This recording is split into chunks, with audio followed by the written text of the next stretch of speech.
we looked at chapter 18, 17 and 18. And chapter 18 zeroed in on where Abraham was when the angel of the Lord visited him with the two other angels.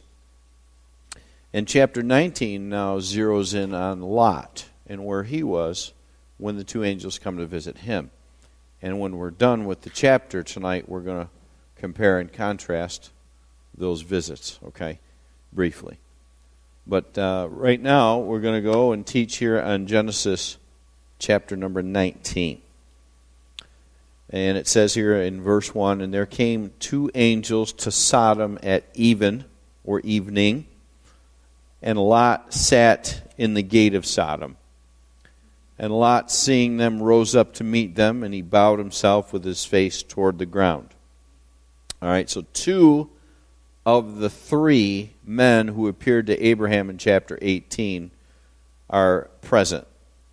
The one not present is the angel of the Lord, or the Lord Jesus. Okay, he had a conversation, remember, with Abraham, and Abraham said, "Are you? What if there's 50 righteous people? Are you going to smite the city?" And he narrowed him down, brought him down to 10, and negotiated with him, and said, "All right, if there's 10, I won't destroy the city." All right, so these two he sends ahead. And again, in the Bible, angels, when they appeared in this realm, they didn't have wings. All right, they didn't have a harp and all that. They appeared as men, but in this case, Abraham and also Lot, they knew that there was something different about them. Okay, whether it was their countenance or something like that. So, but anyway, they appeared several times in Scripture. They appeared just as men. All right, so verse 1, where Lot is sitting in the gate in the evening, that is appropriate because he is sitting in darkness. Okay, and you'll remember last time Abraham was sitting, it says, in the heat of the day. He was in light. Okay, Lot is in darkness. That's what it's trying to tell us in the evening. In the gate, also, Lot displays some sort of position, and that, if you acquire some sort of position in Sodom, then that's going to keep you out of the spiritual battle, and that's because the devil will flatter people, Christians, believers. He will flatter them, and he will feed them, and then he will destroy them. Okay, if he just to get you into his camp. All right, so Lot was perhaps some sort of hero after the battle. We looked at those battles in Genesis 14, and all those kings came together, and Lot was taken hostage, and the cities were taken hostage, and Abraham came to the rescue. Lot may have been like, "Man, Lot, you're the man. You're connected." Somehow he became in the gate. Okay. All right, he is, however, still considered a spiritual person. He's not an unbeliever, okay? And we can establish that. Let's go to 2 Peter chapter 2, okay? 2 Peter chapter number 2. And remember, this is why the angels are coming for him, because he's a believer. All right, otherwise, he would have just been destroyed with the rest of them. All right, we have 2 Peter 2 following here the context, and it says, talking about false prophets and sinners, and God sparing not angels that sin, and God sparing Noah. And then in verse 6 it says, "And turning the cities of Sodom and Gomorrah into ashes, condemned them with an overthrow, making them an ensample unto those that after should live ungodly. And delivered just Lot, vexed with the filthy conversation of the wicked. For that righteous man dwelling among them, in seeing and hearing, vexed his righteous soul from day to day with their unlawful deeds."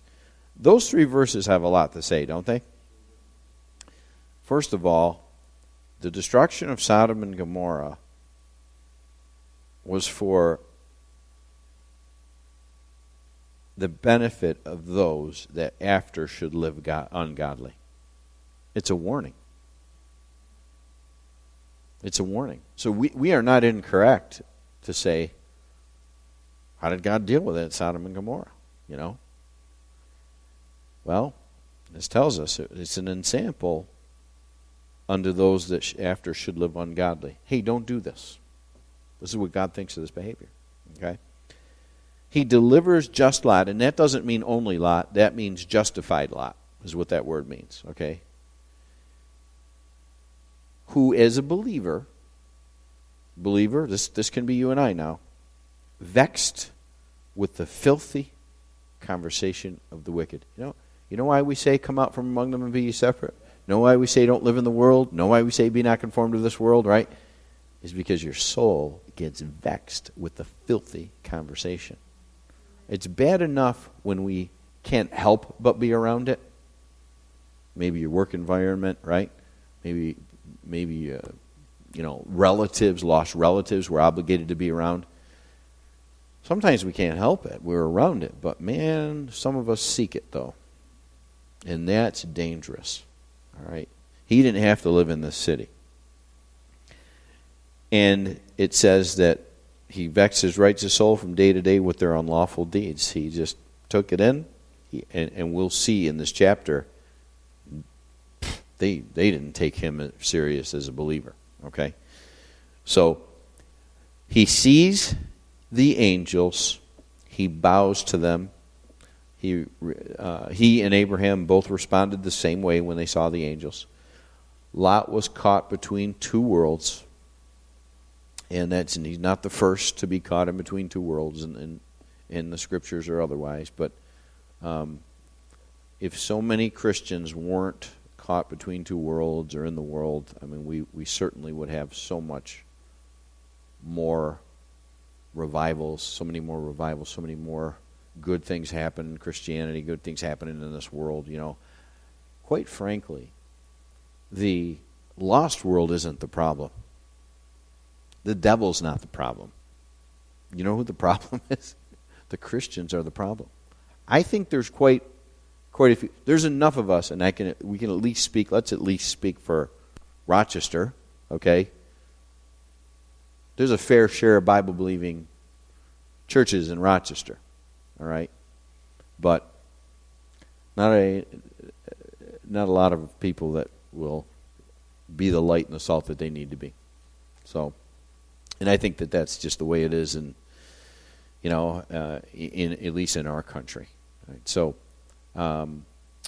Lot, there he is. Okay, we can identify with that. All right, verse number 2 says, and he said, behold, now my lords, turn in, I pray you, into your servant's house, and tarry all night, and wash your feet, and you shall rise up early, and go on your ways. And they said, nay, but we will abide in the street all night. All right, and whether they were testing Lot's hospitality, or whether they didn't want to go in because they knew some of the wicked hearts in the house, I don't know. But no, we'll stay in the street. And he pressed upon them greatly, and they turned in unto him and entered into his house, and he made them a feast and did bake unleavened bread, and they did eat. So he's hospitable to them. Verse 4 says, but before they lay down, the men of the city, even the men of Sodom, compassed the house round, both old and young, all the people from every quarter. All right? In other words, like we already know, the whole city, every inch of it, and both old and young were corrupt. They surround the house. And they called unto Lot, and said unto him, where are the men which came in to thee this night? Boy, word traveled fast, didn't it? Hey, there's a couple new guys here. Where are they? Bring them out unto us that we may know them. Now, folks, they weren't saying we want to shake their hand and introduce ourselves.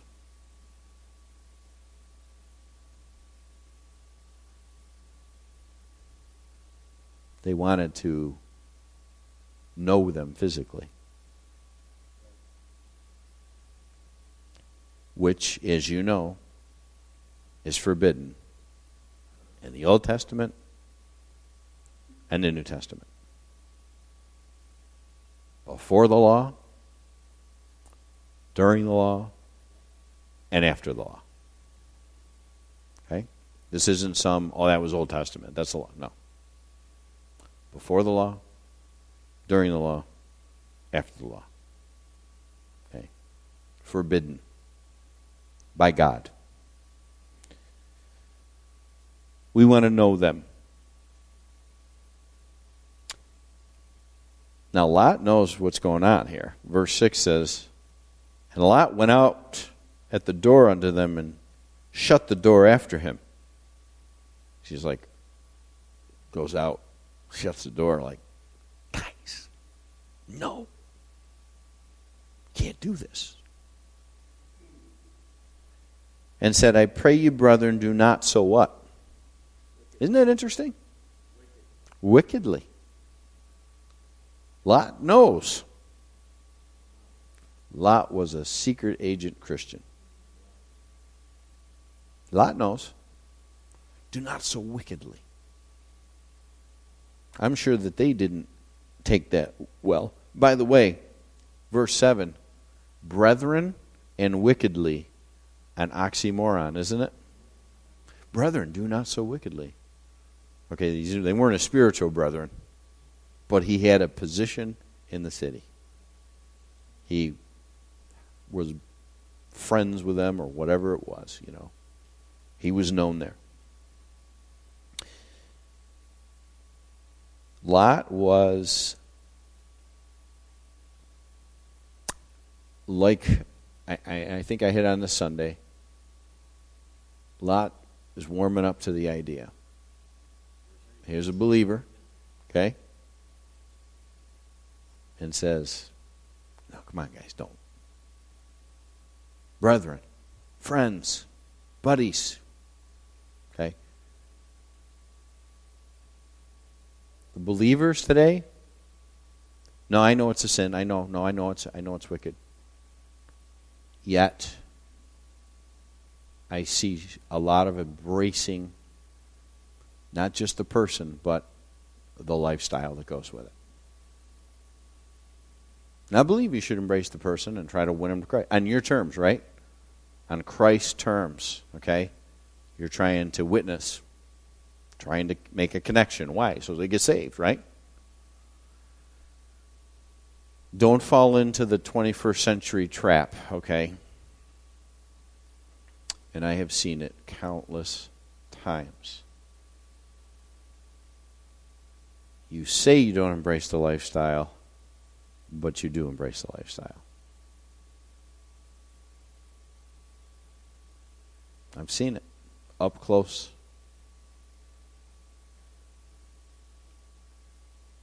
I could not. Maybe individually I could do this, but I could not have a person in this lifestyle and their partner over for dinner. I couldn't do it. Let's hang out tonight. I want to be the influence on them. Let's say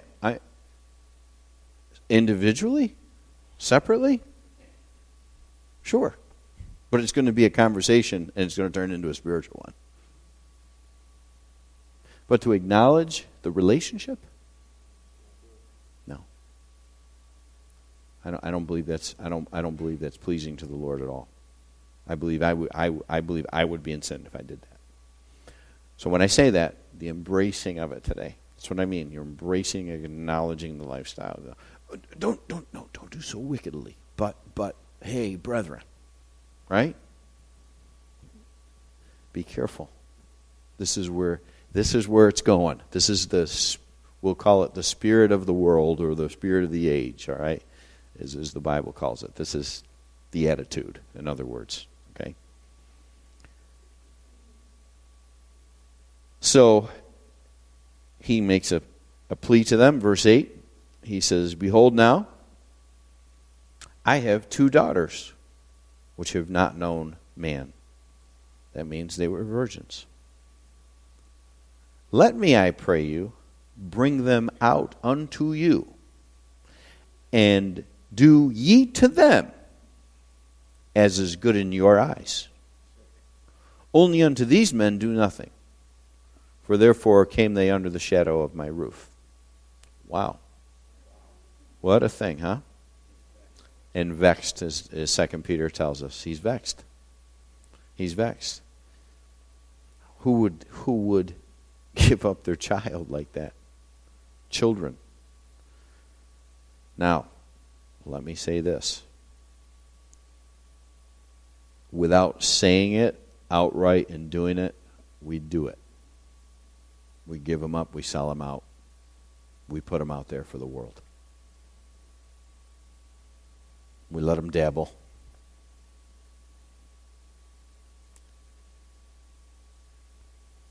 Lot may have known something about his daughters because they turned out to be real prizes when we get to the end of the chapter or so. Now, again, outside of the life in Sodom, this would be a very sick thing to do. I have a feeling it was just the norm in Sodom, you know. So now, none of us would do this. What I'm saying is we have to be careful what we're closing our eyes to with our kids. You know what I mean? We're kind of, I don't want to fight with them. I don't want to know.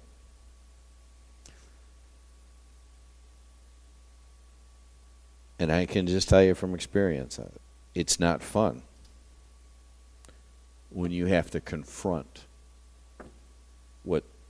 what they're doing. Who you hanging with, what you watching, what you listening to. It's not fun. It's easier to do nothing. It's easier to do nothing. But now, verse 9, it says, and they said, stand back. And they said again, this one fellow came into sojourn, and he will needs be a judge. Now will we deal worse with thee than with them. And they pressed sore upon the man, even Lot, and came near to break the door. What are they going to do to him? They're going to kill him, or they're going to rape him, or whatever they're going to do.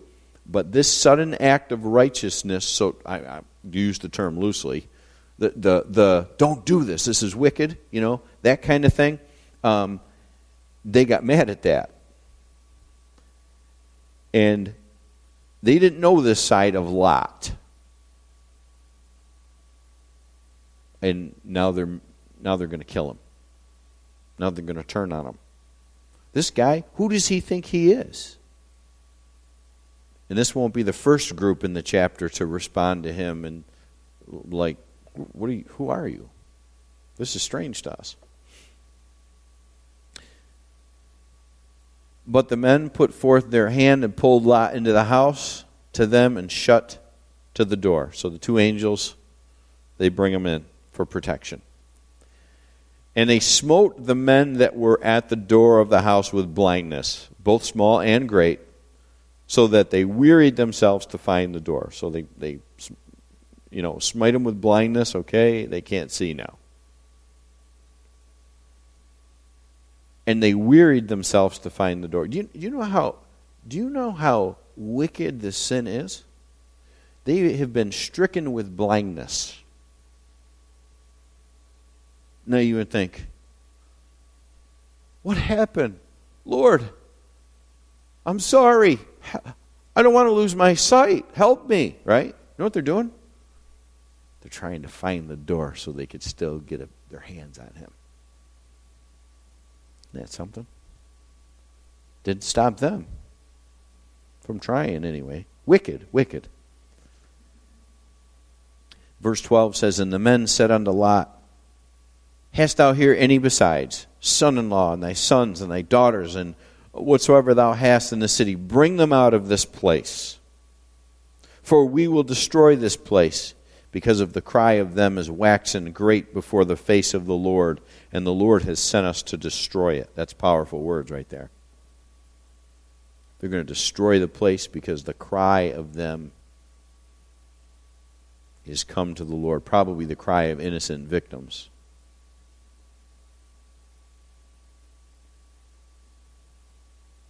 Remember, and I've said this many times, Jesus likens the last days and his return to the days of Noah and the days of Lot. And that's major wickedness going on. We are not far from this. 10 years ago, maybe even 5, this sin was not embraced by society like it is today. It is not promoted like 10 years ago. It wasn't promoted like it is today. By the way, a civil right is a right that you get because you can't help the way that you were born. Black, white, Hispanic. You can't help the country you were born in. A civil right is not your sexual behavior. It's not a civil right. That is not a civil right. Because it's a choice. And now they're right up front and say the Lord sent us to destroy it. In verse 14 it says, And Lot went out and spake unto his sons-in-law, which married his daughters, and said, Up, get you out of this place, for the Lord will destroy this city. Now watch their response. But he seemed as one that mocked unto his sons-in-law. Why do they think he's mocking?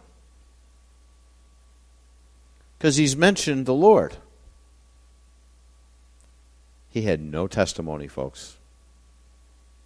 He's talking spiritual all of a sudden. The Lord's going to destroy this place. And they're like, what are you talking about? The Lord.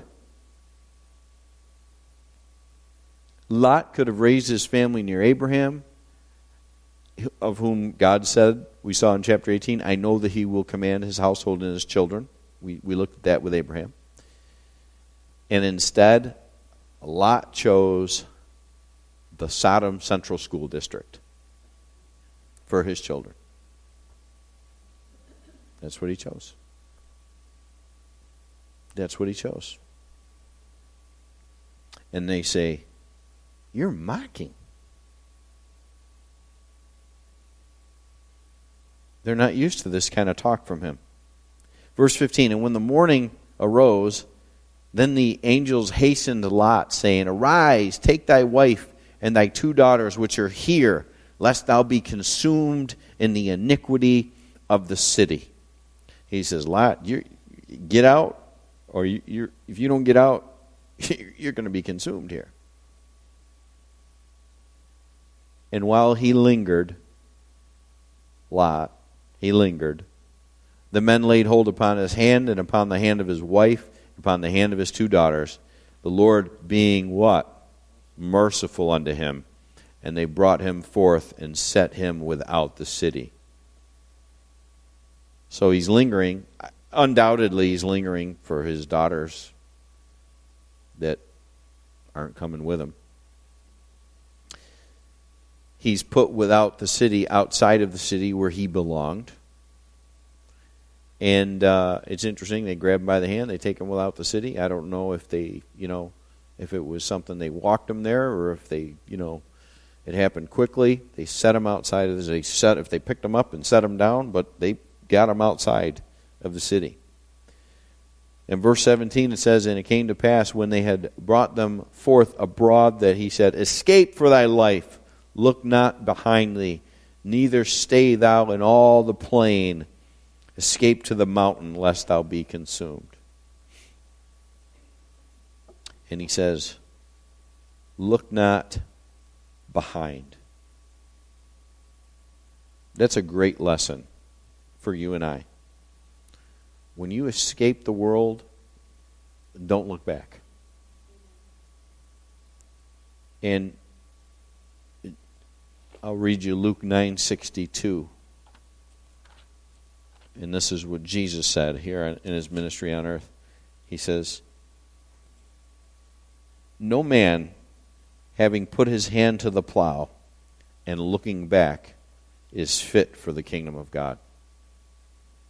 God calls us to plow, right? Come out of there, start plowing now.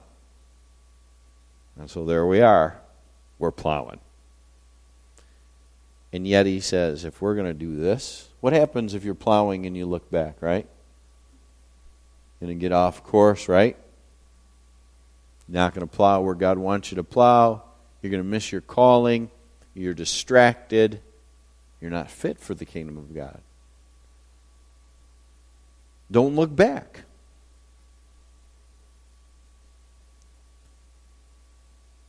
You know, since I've gotten saved, I don't know that I can say, you know what I miss? You know what I miss back there in Egypt? You know what I miss back there in Sodom?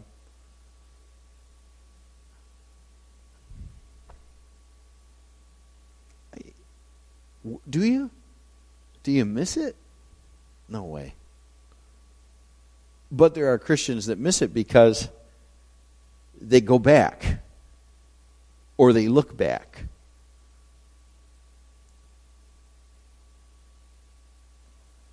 I'll tell you, when you plow for the Lord, just go forward. And He just gives you everything new and everything better. Certainly not, we would say, not without problems and all that, but you move forward. You're moving forward for the Lord. And so they said, look not behind. Look not behind. Move forward. Escape, he says. Go to the mountain. Don't even stay in the plain. Get out. Deuteronomy 29 mentions other cities in the plain, not just Sodom and Gomorrah, but several other cities that are mentioned that were also wiped out. So get off the plain, he's saying. And in verse 19 says, behold, now thy servant hath found grace in thy sight, and thou hast magnified thy mercy, which thou hast showed unto me, in saving my life. And I cannot escape to the mountain, lest some evil take me and I die. Again, not very strong in his faith. The Lord just pulled him out of there.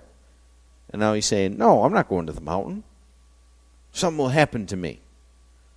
So Lot thought he had a better plan than God. No, not there, here. But he's going to quickly find out that it wasn't a better plan. And then he pleads with them and says, behold now, this city is near to flee unto, and it is a little one. Oh, let me escape thither. Is it not a little one, and my soul shall live? He wants to be in the city. He doesn't want to be up on the mountain. He wants to be with other people, that he's used to the city life. Okay? So bargaining with God, let me just come here. And maybe he was afraid for that city. I don't know, that it would be destroyed. And he said unto him, see, I have accepted thee concerning this thing also, that I will not overthrow this city for the which thou hast spoken. He says, okay, you go there, we'll spare the city, that's fine. And then the angel says this, haste thee, hurry up, escape thither, get there. For I cannot do anything till thou become thither. Till you get there, till you get out of here. Therefore the name of the city was called Zoar. So, here's what the angel is saying.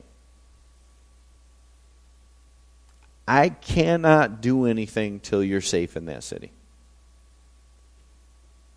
Now, folks, my patience is wearing thin for people who do not believe in a pre-tribulation rapture.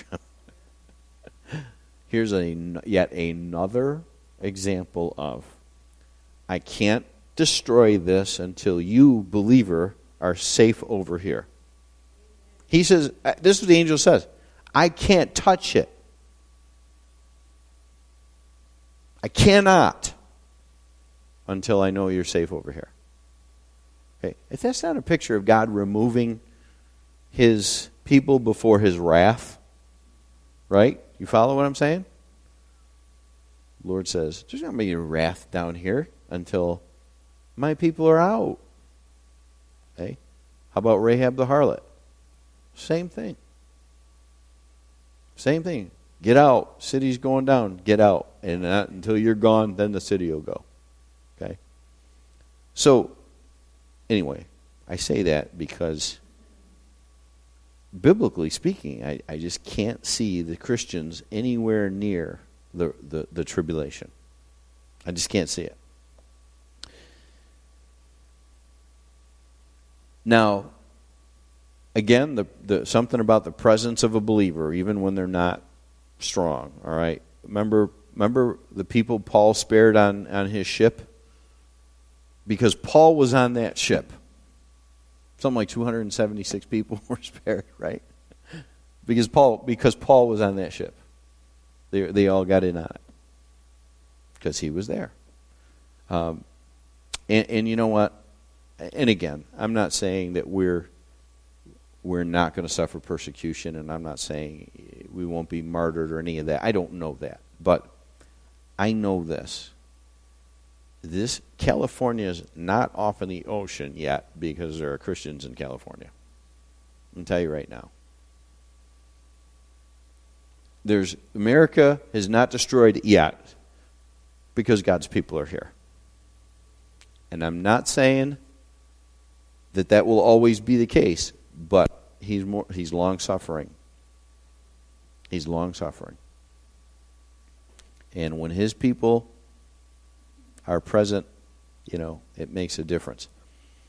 I do know this. When we are removed in the rapture, I know that there's no longer restraint. The seals are opened. The seals, the vials, the trumpets, the personages, all that stuff. Once they're out. Now, again, I'm not guaranteeing you that the government's not going to turn on us and we got to have church underground. I don't know. We might. But that principle certainly holds true. Noah's the same way. All right. Till Noah and his family were safe in that ark, it didn't rain. So haste thee, escape thither, for I cannot do anything till thou become thither. Verse 23. The sun was risen upon the earth when Lot entered into Zoar. There's a type there somewhere. And that maybe is Jesus Christ, the Son of Righteousness, being risen when Lot entered into Zoar. Perhaps Jesus, the picture of Jesus, presence meeting him, or something to that effect. Then the Lord rained upon Sodom and upon Gomorrah brimstone and fire from the Lord out of heaven. Okay, I don't know how you can get anything other than it's from the Lord. Look at, the Lord rained upon, and then it says, from the Lord out of heaven. He's very clear that he's raining this down. He's responsible for it. Okay? He's mad. He's upset. The fire was from heaven. And it was done as an example, as we read already.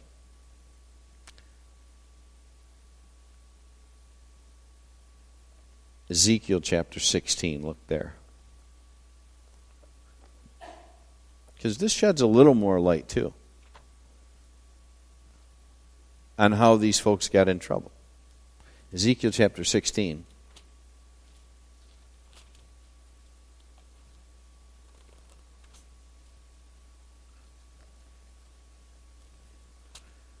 You and I need to avoid these three things. Ezekiel 16:49.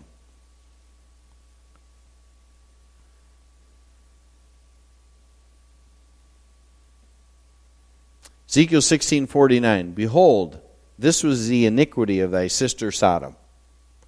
Pride, fullness of bread, and abundance of idleness was in her and in her daughters, neither did she strengthen the hand of the poor and needy. All right? Pride. Only by pride comes contention, right? Pride will keep you from humility. Pride will keep you then in sin. Fullness of bread, right? I've got it all. I don't need anything else. I don't need God. Man, look at what I've got. Okay? An abundance of idleness.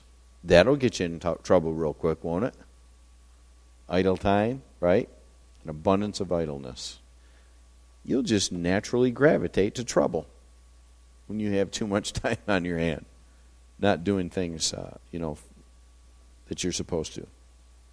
So, pride, fullness, bread, abundance, idols, it just leads people into sin. Then it becomes rampant sin and just really exceeds the wickedness. Verse 25 says, and he overthrew those cities and all the plain and all the inhabitants of the cities and that which grew upon the ground. Wiped it out completely.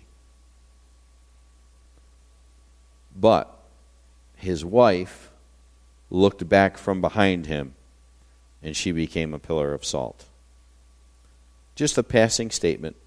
Don't look back, they were told. But his wife, by the way, who's never named, his wife looked back, and the Lord said, told you. She became a pillar of salt. And Jesus very simply made one statement about that. What did he say? Remember Lot's wife. Jesus, rich in wisdom, makes one statement. Luke 17:32, he says, remember Lot's wife. What is he saying?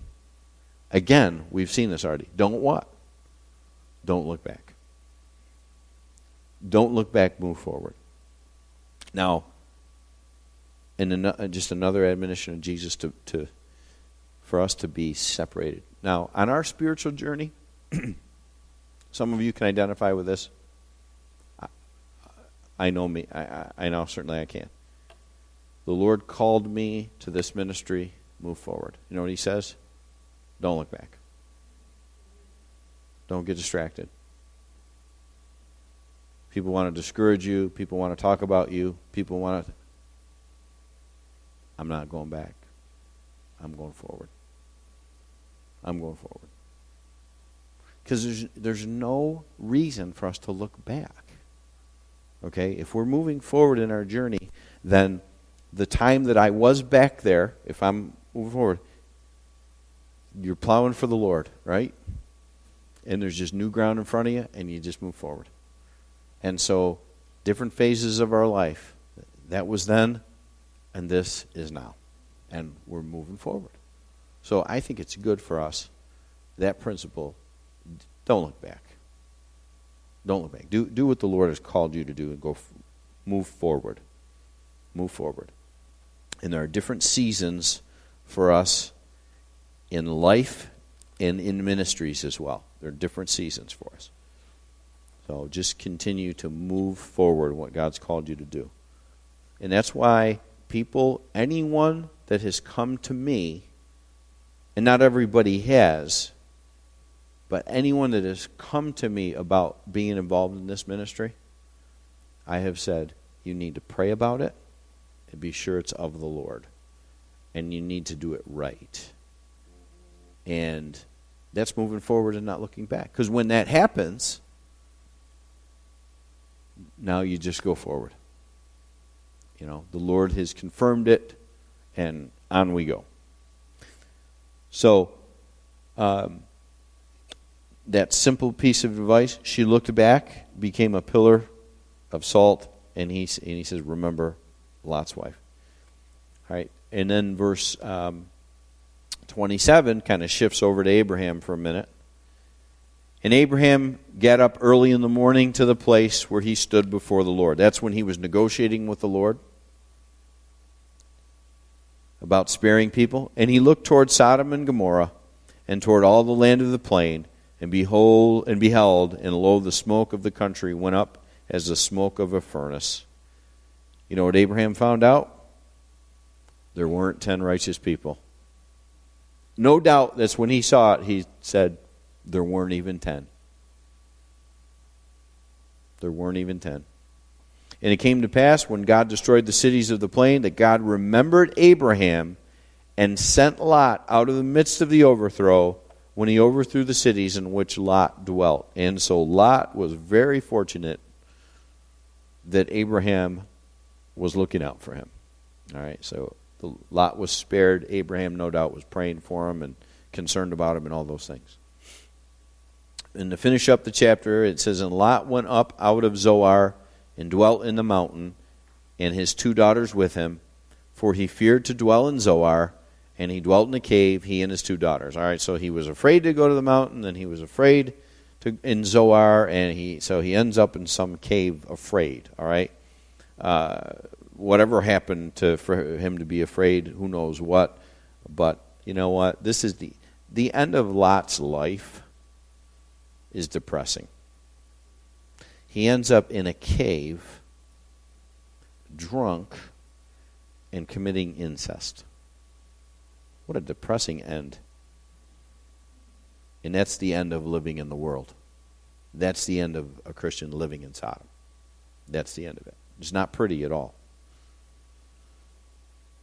And the firstborn said unto the younger. Now, you got to remember, these 2, you say, oh, these 2 were prizes. Listen, whether they knew this or not, their dad was going to give them up. I don't know if they knew this or not, but their dad was going to give them up to the group of men. Do what you want. The firstborn said unto the younger, our father is old, and there is not a man in the earth to come in unto us after the manner of all the earth. So the firstborn says it to the younger, and the older will teach the younger, good and bad. Okay? Well, remember, they were raised in Sodom. This is the behavior that they learned. Come, let us make our father drink wine, and we will lie with him, that we may preserve seed of our father. All right, so this is like the second mention of, the first mention of wine is with Noah, no good outcome. This is another early mention of wine, no good outcome. Hey, have at it, no good outcome, I guarantee it. So this is a lot of times the end of wine, okay? Something like this. In verse 33 it says, and they made their father drink wine that night, and the firstborn went in and lay with her father, and he perceived not when she lay down nor when she arose. All right, so he gets drunk. Just like Noah. The end of Noah's life and the end of Lot's life, they both end up, both their recorded lives end with a bottle of booze, in other words, okay? Verse 34 says, and it came to pass on the morrow that the firstborn said unto the younger, behold, I lay yesternight with my father, let us make him drink wine this night also, and go thou in and lie with him, that we may preserve the seed of our father.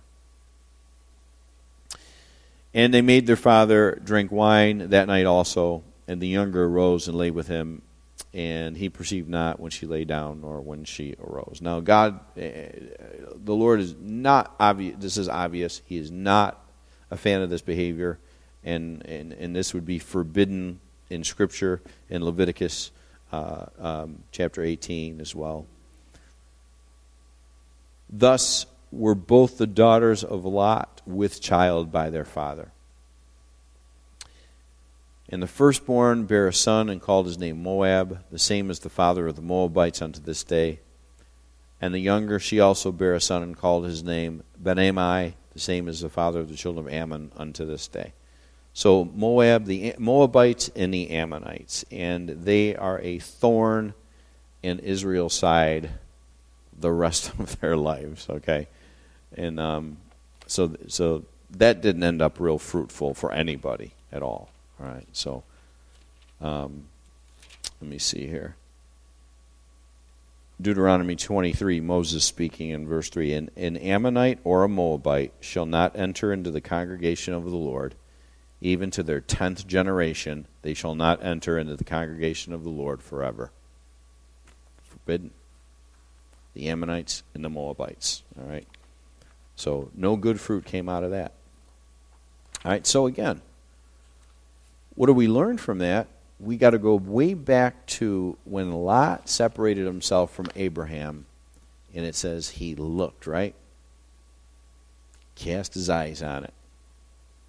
Said, wow, I want that. It's well watered. It is going to be the greatest thing. And he pitched his tent towards Sodom. And then he dwelt in Sodom, and then he sat in the gate in Sodom. Okay?